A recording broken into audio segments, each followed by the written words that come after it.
ଏଠି ଛୁଆମାନଙ୍କୁ ଛପା ଚିହ୍ନି ଶିଖଉଥିଲେ ତାଙ୍କର ବାବା। ମୁଁ ଏଠି ମୋବାଇଲ ଧରିକି ଭିଡିଓ କରୁଥିଲି।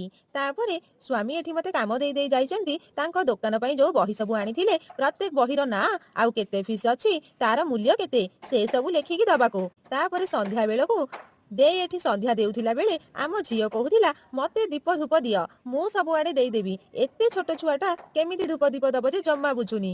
ଆମ ଘର ପାଖରେ ପ୍ରଭୁ ଶ୍ରୀ ଜଗନ୍ନାଥଙ୍କ ମନ୍ଦିର କେତେ ବାଟ ଦେଖ। ଘର ବାହାରେ ଠିଆ ହେଲେ ମନ୍ଦିରର ଦୃଶ୍ୟ। ଯେହେତୁ ମନ୍ଦିର ଏତେ ପାଖରେ ଆମେ ସବୁଦିନ ସନ୍ଧ୍ୟା ଆଳତି ସମୟରେ ମନ୍ଦିର ଯାଉ। ଏମିତି ଶାଶୁଘର ଭାଗ୍ୟରେ ଥିଲେ ମିଳେ। ଘରୁ ବାହାରିଲେ ଏତେ ସୁନ୍ଦର ମନ୍ଦିର କାହାର ଯେ ଯେତେବେଳେ ମନ ଭଲ ଲାଗୁନଥାଏ ସେତେବେଳେ ଏ ମନ୍ଦିରକୁ ଚାହିଁଦେଲେ ମନର ଦୁଃଖ ଦୂର ହୋଇଯାଏ। ତାପରେ ଘରକୁ ଆସି କିଛି ସମୟ ବସି ପୁଣି ଲାଗି ପଡ଼ିଲୁ ରାତିର ଖାଇବା ପ୍ରସ୍ତୁତ ପାଇଁ। ଏଇ ଶୀତ ଦିନରେ ରାତିରେ କିଛି କାମ କରିବାକୁ ଜମା ବି ମନ ହୁଏନି। ଇଚ୍ଛା ତ ହଉଛି ଘୋଡେଇ ଘୋଡା ହେଇ ଖଟ ଉପରେ ବସନ୍ତୁ କି। ଭିଡିଓଟି ଭଲ ଲାଗୁଥିଲେ ଚ୍ୟାନେଲକୁ ସବସ୍କ୍ରାଇବ କରିବାକୁ ଜମା ବି ଭୁଲିବେନି। ରହିଲି, ଜୟ ଜଗନ୍ନାଥ।